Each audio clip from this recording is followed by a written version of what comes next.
Aujourd'hui, nous allons présenter SK-Edit. SK-Edit, c'est un produit de Gliss Vision.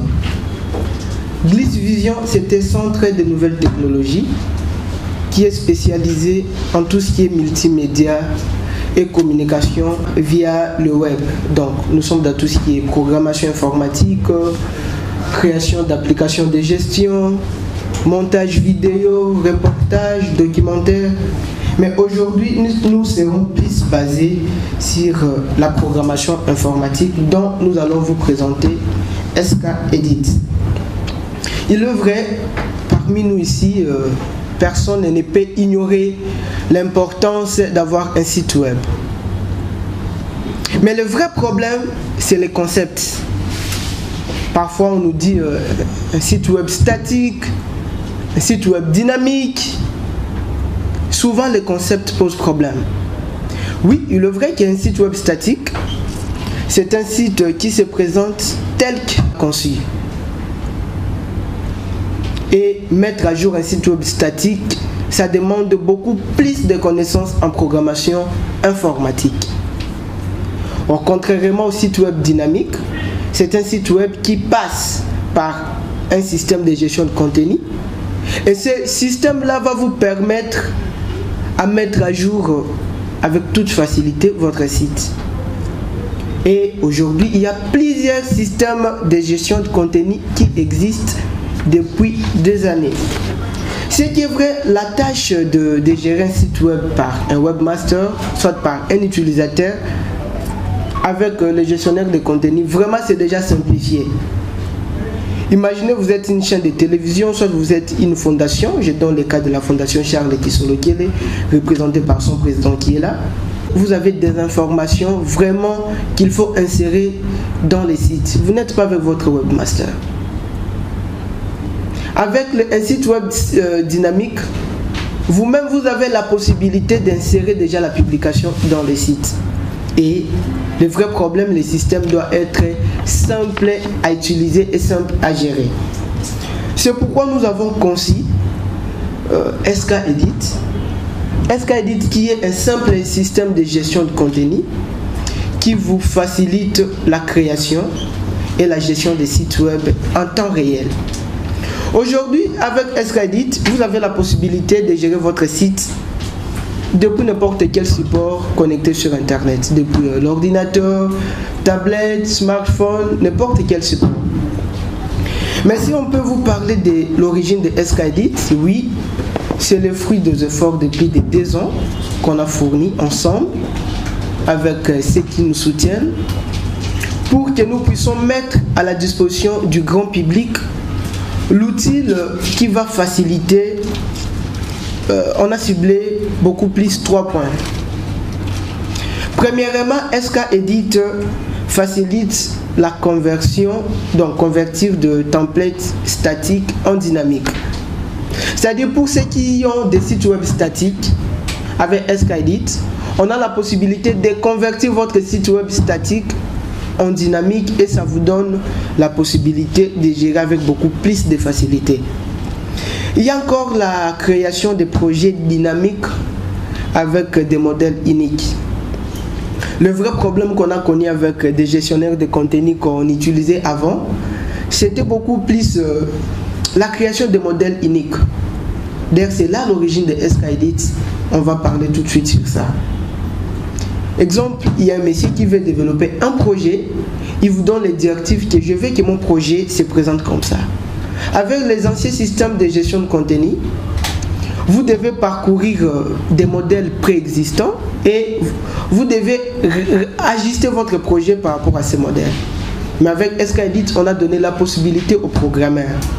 Et enfin, il y a la sécurité. On a vraiment pensé à la sécurité. C'est pourquoi avec SK-Edit, dont la base de données est structurée d'une manière unique pour chaque site. Et si on peut dire que oui, il existe beaucoup de systèmes de gestion de contenu. Oui, il existe beaucoup de systèmes de gestion de contenu. Mais la particularité de SK-Edit, la particularité de SK-Edit. On va dire la particularité de SK-Edit, c'est à 3 niveaux. Premièrement, la création d'un site web à 3 étapes. Là, nous avons ciblé les communs de mortels, tout le monde. Vous n'êtes pas développeur, vous n'êtes pas webmaster, vous êtes directeur d'entreprise, vous n'avez pas un grand budget, mais vous voulez avoir un site web. Avec SKEdit, vous pouvez vous-même créer votre site sans faire appel à un webmaster. Il y a 3 étapes. Premièrement, vous allez choisir votre nom de domaine. Exemple, je vais créer www.cpsar.com. Je donne l'exemple parce que ce n'est pas déjà un site web. Deuxième étape, vous allez choisir nos modèles parce qu'on a déjà des modèles classés sous catégorie. Il y a des entreprises, il y a des hôpitaux, des ONGD. Donc on a créé quand même tout un modèle de catégories que vous allez vous baser sur ça. Et troisième étape, vous allez personnaliser votre site. Vous allez insérer votre logo, vous allez changer les couleurs, vous allez essayer un peu d'ajuster. Et deuxièmement, la particularité de SKEdit, c'est la gestion simplifiée. Là, vous êtes en train de voir, c'est l'aperçu de SKEdit. Là, nous sommes dans la page de création d'articles. La tâche de publier un article sur SKEdit est comparable à l'envoi de mail. Imaginez, quand vous voulez mettre à jour votre site web, souvent vous faites quoi? Vous envoyez un mail au webmaster. Vous écrivez un mail, si j'ai urgent à mettre dans les sites, vous mettez le contenu. Cher Gaston, ajoute cet élément dans les sites, c'est urgent. Et nous aussi, on a simplifié la mise à jour des sites web comme l'opération d'envoi d'un mail. Pour publier dans un site, vous allez voir, il y a le titre qui représente comme l'objet quand vous envoyez de mail. Après le titre, il y a le corps de l'article qui représente aussi l'éditeur des textes que nous avons dans nos boîtes email. Et à côté, on a mis les outils d'insertion qui est similaire aux pièces jointes que nous attachons toujours à nos mails. Voilà, au lieu d'envoyer un mail au webmaster pour qu'il puisse mettre à jour votre site, nous on a facilité, même je peux dire l'opération que vous faites pour envoyer le mail, c'est cette opération que vous allez faire pour publier directement dans votre site web. On va dire, on a un tableau de bord complet. Donc quand vous avez votre site web sous SKEdit, vous avez un tableau de bord où vous allez retrouver votre statistique, votre site, il y a combien de visites, vous allez retrouver il y a combien d'articles dans les sites, vous allez retrouver il y a combien de pages, il y a combien d'utilisateurs. Vous avez vraiment en résumé l'activité de votre site web. Et nous avons pensé aussi à l'éditeur What you see is what you get. What you see is what you get, c'est une technologie avancée qui existe depuis des années. D'ailleurs, si vous créez un gestionnaire de contenu, vous n'insérez pas cette technologie, on ne peut pas appeler ça un gestionnaire de contenu. Et nous, on a pensé à ça. Faire la mise en forme d'un site web, c'est comme si vous traitez du texte sur Word. Vous pouvez mettre en gras le texte, vous pouvez changer de couleur, vous pouvez mettre le couleur de fond, vous pouvez mettre tout ce que vous voulez. Donc on a simplifié tout cela.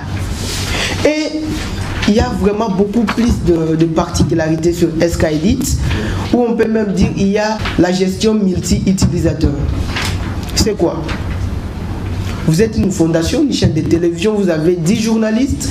Je donne l'exemple de BCTV, qui est représenté par son président qui est là présent, que nous saluons en passant. Vous avez 10 journalistes, il y a un rédacteur en chef. Chaque journaliste aura un mot de passe pour publier dans les sites. Mais le rédacteur en chef, soit le chargé de communication, peut être l'administrateur du site. On a prévu aussi la création des projets avec des modèles uniques. Ça se passe comment? Exemple, vous voulez développer une bibliothèque virtuelle par exemple. Vous faites votre plan, vous donnez le plan à votre technicien que voilà, je vais développer une bibliothèque virtuelle, mais ça doit se présenter comme ça. Avec SK-Edit, un programmeur peut arriver à développer votre projet d'une manière dynamique, mais sans recourir au modèle prédéfini. Donc on a pensé à ça parce que les anciens systèmes de gestion de contenu, vraiment, cette opération-là pose beaucoup de problèmes. Et pour finir, SK-Edit que nous vous présentons aujourd'hui, jusque-là, c'est un premier système de gestion de contenu, oui, mis à la disposition du grand public, qui vient de la République démocratique du Congo, si on peut dire qu'il vient de l'Afrique, parce que récemment nous avons consulté Wikipédia pour voir la liste des systèmes de gestion de contenu. Il y a vraiment plusieurs systèmes de gestion de contenu. Mais les systèmes de gestion de contenu qui viennent vraiment de l'Afrique, on a trouvé que SK-Edit, que Bliss Vision a proposé. C'est vrai, plusieurs personnes nous posent la question, pourquoi faire le choix du nom SK-Edit? Ce qui est vrai, le projet SK-Edit est développé par M. Gaston, qui est devant vous. J'essaie un peu de voir mon parcours. Je suis d'abord autodidacte en informatique. Je ne suis pas informaticien diplômé ou bien de l'université.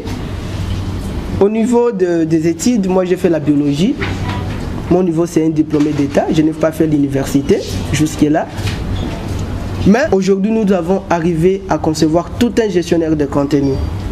Mais comment on a jugé bon créer ce gestionnaire de contenu? C'est un client, soit je peux dire des clients parce qu'ils sont toujours ensemble. C'est la fondation Charles Ekisolokel qui est représentée par son président qui est là, qui est aussi vice-président du conseil d'administration de la RTK. Ils nous ont proposé le développement d'un projet qui est Kimbangu Music. Nous étions obligés de concevoir un système qui va faciliter la gestion de la bibliothèque virtuelle. Quand nous avons conçu SK-Edit, nous avons pensé à 3 types de personnes.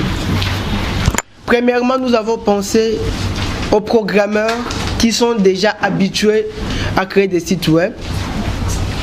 Nous avons pensé aux utilisateurs qui ne sont pas des programmeurs, qui doivent savoir gérer et même leur site web. Et nous avons pensé aussi à ceux qui veulent apprendre à créer et gérer des sites avec SK-Edit. C'est pourquoi, premièrement, notre message, c'est que tous ceux qui veulent créer et gérer leur site web avec SK-Edit, vraiment, nous sommes là, nos portes sont grandement ouvertes. Ce n'est pas parce que c'est seulement la RDC, parce que SK-Edit est disponible pour servir tous ceux qui veulent communiquer via le web. Oui, c'est vrai, il y a d'autres personnes qui vont nous poser la question du coût lié à l'hébergement. Oui, nous avons pensé à l'hébergement. C'est pourquoi nous avons 3 gammes d'hébergement. Nous avons l'hébergement mutualisé. C'est l'hébergement qui coûte le plus moins cher. Déjà à partir de $29, on peut déjà héberger son site avec l'hébergement mutualisé. Mais là, ce sont des sites web statiques avec SK-Edit. Il y a aussi des web dynamiques, des sites web dynamiques mutualisés. Nous avons aussi de l'hébergement dédié. Ce sont des hébergements où chaque site est logé sur 2 ou 3 serveurs chez nous. Je donne l'exemple des BCTV, ils ont un site web chez nous. Mais ce même site est logé dans 2 serveurs pour faciliter si de l'autre côté, le serveur c'est une machine qui peut aussi tomber en panne, il faut réparer. Mais avec des serveurs dédiés, il y a 2 hébergements en même temps, en temps réel synchronisé. On n'a pas dit qu'il y a des hébergements mutualisés. Quand le serveur est en panne, votre site ne sera pas fonctionnel. Non, nous avons pensé à ça. Il y a tout un système conçu pour ça. Et le 3e message que nous avons, c'est l'offre de formation. En collaboration avec notre partenaire CPI qui est là, nous avons pensé à tous ceux qui veulent savoir créer eux-mêmes des sites web sans recourir à nous. Parce que est-ce qu'à dit si on dit que tout le monde va passer par chez nous, vraiment nous ne saurons pas gérer tout ce monde-là, parce qu'on ne va pas seulement servir la RDC. C'est pourquoi ces pays-là, nous organisons une session de formation qui va bientôt commencer. Ceux qui veulent apprendre et même à créer des sites web avec Escadit, notre partenaire est là. La formation va se dérouler ici même. La formation, c'est de 2 semaines. La première semaine, c'est 6 jours de séance, de 4 heures. Deuxième semaine, vous-même, vous allez déjà créer votre site web que vous allez venir déposer. Vous allez défendre votre projet. Voilà, en 2 semaines, vous pouvez gérer des sites web, créer des sites web vous-même sans recourir à nous. Voilà en résumé les messages que nous avions pour vous. Et avant de finir, nous allons remercier tous nos partenaires qui ont fait que nous puissions tenir cette conférence.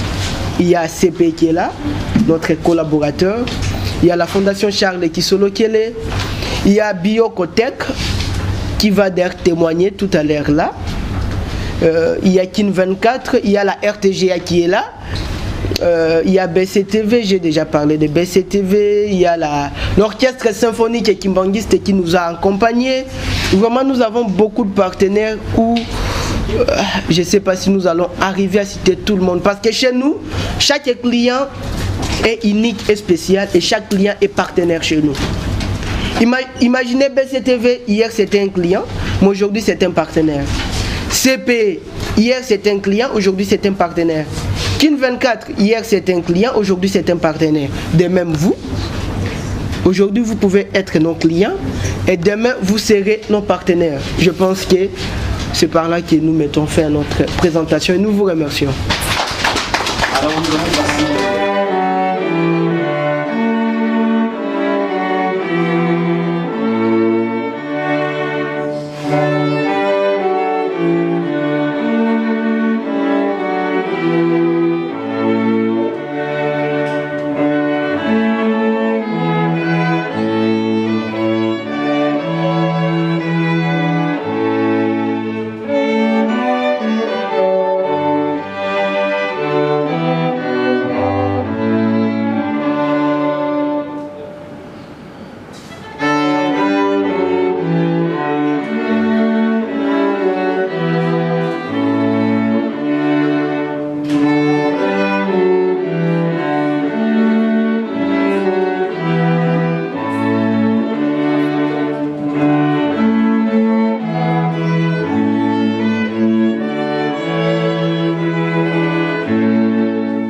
de M. Yvan Ramazani en date du 10 septembre 2010, le Bureau stratégique de communication BSC en sigle a fait son entrée dans le monde communicationnel avec une équipe rédactionnelle et d'infographes qui ont fait preuve de professionnalisme à travers le lancement de son premier numéro du magazine Congo Panorama, qui s'est démarqué par la qualité de sa matière.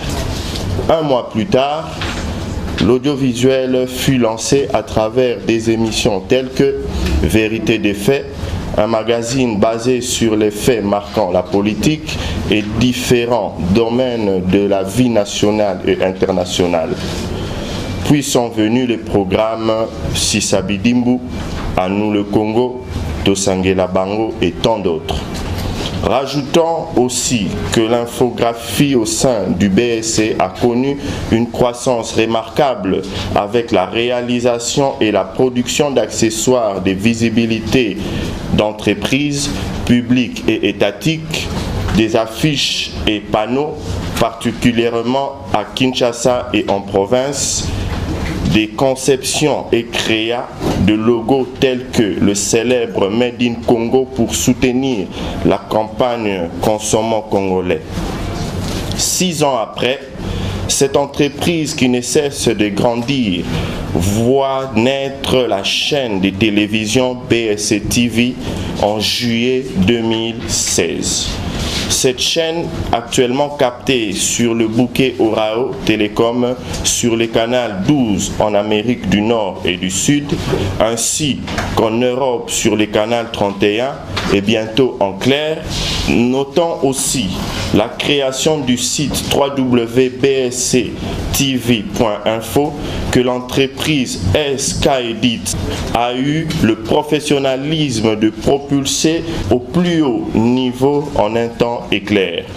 Ce site nous permet d'être branchés en temps réel partout dans le monde.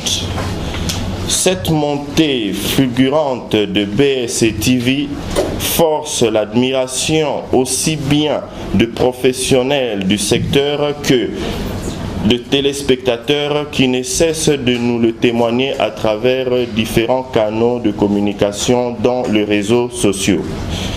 Loin d'être un motif de satisfaction et d'orgueil, ces succès fulgurants résonnent dans notre pensée comme une obligation de responsabilité pour nous, pousser à faire en plus et mieux afin de continuer à maintenir la confiance de nos lecteurs, téléspectateurs et partenaires. Voici en quelques paragraphes un aperçu sur le produit et services du groupe BSC et je vous remercie. Notre fondation a été créée en 2003. Au départ, c'était un fonds. C'est un fonds d'aide, de soutien pour l'éducation et la santé. Et en 2012, elle a été transformée en fondation à l'épuisement du fonds. Et c'est depuis 2012 que nous travaillons sur le terrain. Et notre terrain, c'est la République démocratique du Congo en particulier et l'Afrique en général. Notre fondation se charge particulièrement du domaine de la santé et de l'éducation particulièrement. Mais avec les problèmes liés au développement, nous avons changé de cap. Nous nous sommes orientés vers le développement de l'économie. Donc, nous avons cherché à toucher la personne, l'être humain, pour le développer, pour qu'il puisse intervenir directement dans la société. Parce qu'on pouvait emmener de l'aide pour l'éducation, pour la santé, mais ça n'emmenait pas un repas dans les familles. Alors, nous avons voulu agrandir cette vision-là. Le principe est simple. Nous partons d'un concept. C'est un concept qui a été lancé par Papa Diangen Lakuntima, le troisième fils de Papa Simon Kimbangu. Et ce concept, c'est « Je m'aide en aidant les autres ». Partant de là, nous avons bâti notre programme. Donc, nous travaillons sur les entités, que ce soit des entités administratives de l'administration publique comme des entités de l'administration privée, donc les sociétés privées. Nous les aidons à apporter le développement auprès des administrés, donc que ce soit dans les provinces, que ce soit dans la ville de Kinshasa. Nous avons créé des incubateurs pour les jeunes entrepreneurs. Et nous offrons des cours d'anglais, des cours de français gratuitement, juste pour emmener les gens à développer des compétences dans plusieurs domaines. C'est comme ça, dans cette vision-là, que nous travaillons. Et nous avons créé une plateforme parce que l'on avait compris qu'il y avait un gros problème ici. Dans notre pays, il y avait un problème de dysfonctionnement entre l'administration publique et les entités décentralisées, donc les provinces.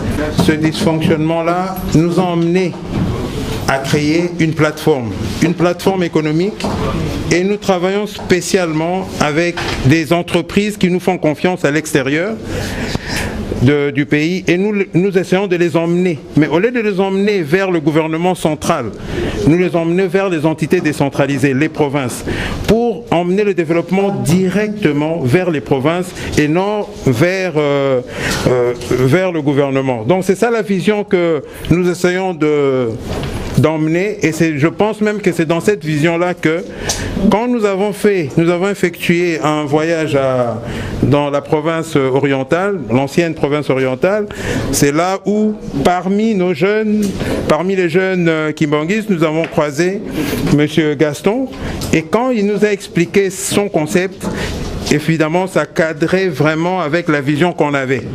C'est pourquoi on avait décidé de l'emmener à Kinshasa pour qu'il puisse développer ses concepts ici sur place, que ça lui donne de la visibilité, et tout en gardant un pied à Kisangani là-bas, là où on fait travailler d'autres personnes aussi, toujours dans la même vision.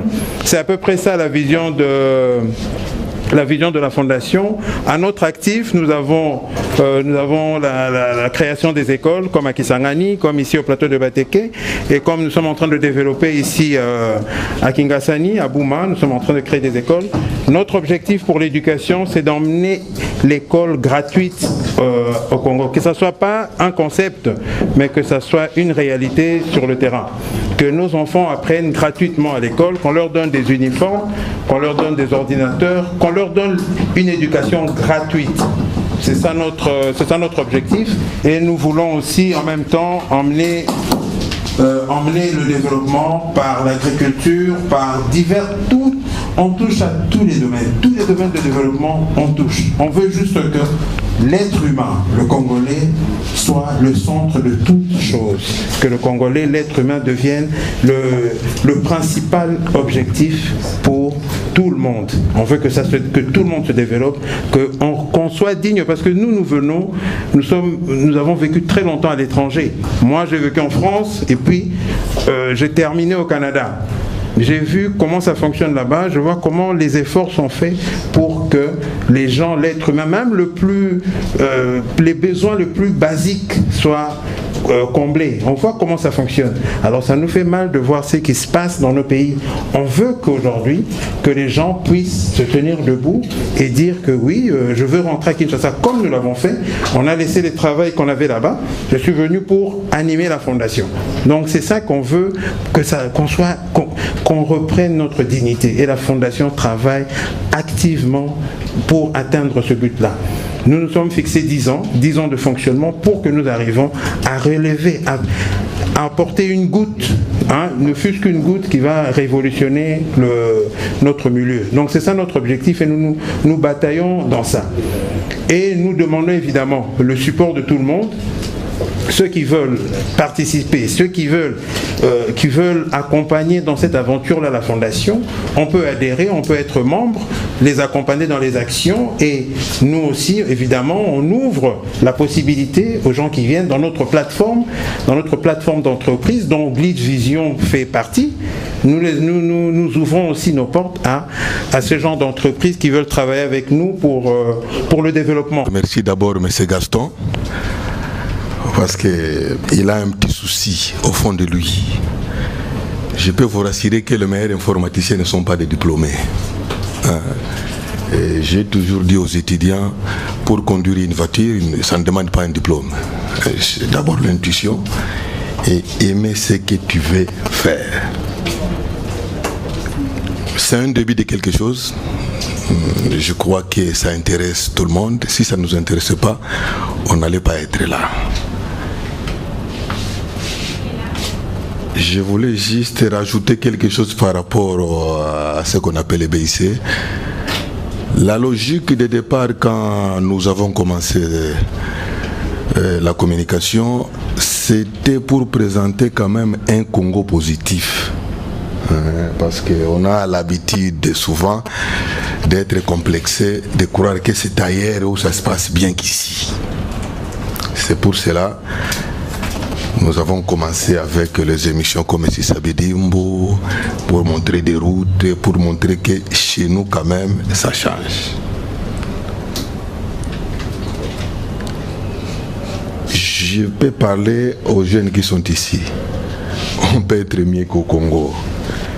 Si on allait être mis ailleurs, nous on n'allait pas faire nos valises pour rentrer ici.